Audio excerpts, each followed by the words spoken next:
Change. I know that just by hearing that word, some people may get stressed. Anxiety, trepidation, fear, loneliness.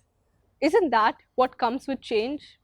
Isn't that the reason we don't want things to change? The first thing I want to do today is break down the word change. What is it? Change is something different. It's an alteration, a modification. Change is something new. But most importantly, change is natural.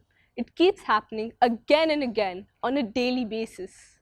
The change of seasons, months, and even something as small as changing clothes. Change is everywhere.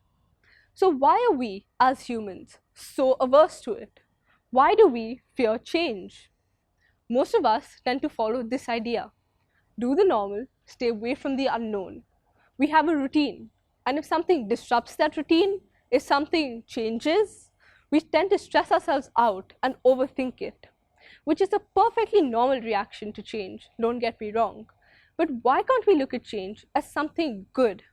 Why can't we take on the challenges that change throws at us out of nowhere and say, I'm ready for this.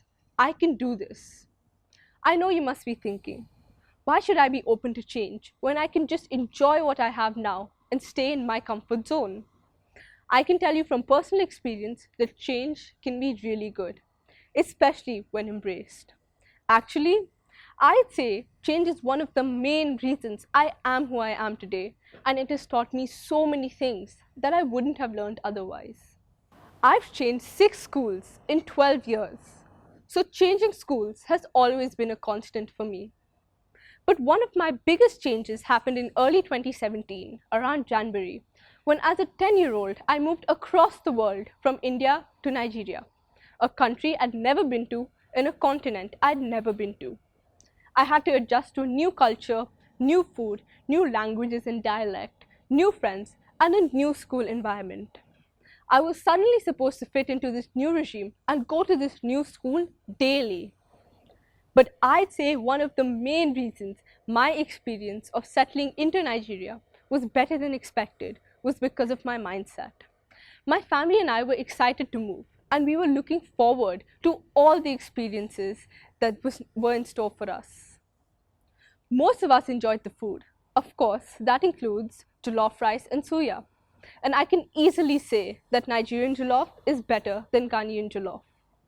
I was introduced to a whole new genre of music and even met Paul Okoye from Peace Square.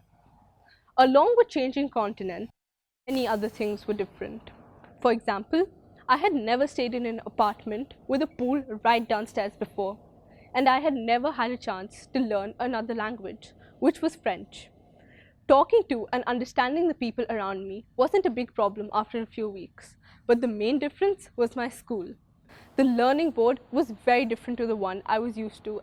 As soon as I realized that in the school I was in, people usually leave after year 6, I thought I was going to make friends who I was going to know just for 6 months. But now I'm still in touch with them, many of them. Fast forward to 2 years later, I had to suddenly move back to India to a new school for just 1 year. Although I had stayed in the city before, I moved to a new school with not one familiar face. And on top of that, a new curriculum and board of learning. Again. After the 1 year's time, I came back to Nigeria and you guessed it, moved to a new school.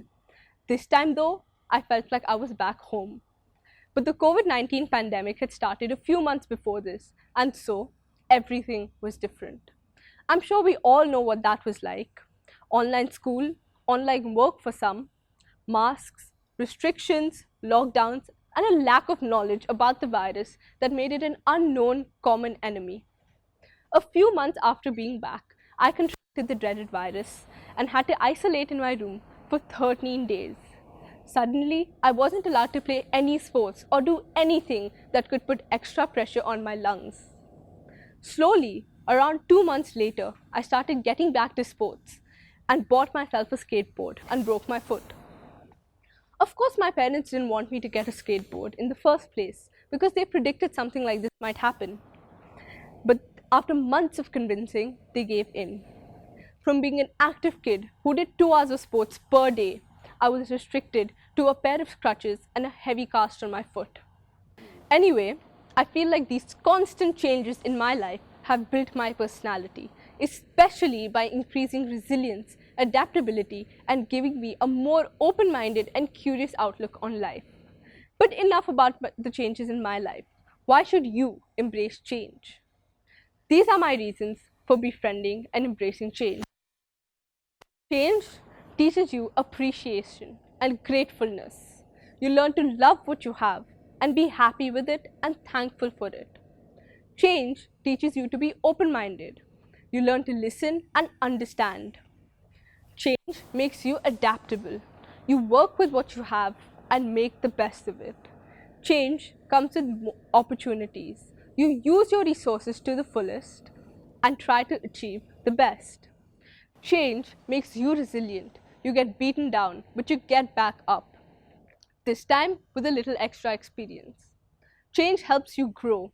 You get experience, knowledge, and discover more about yourself along your journey of changing.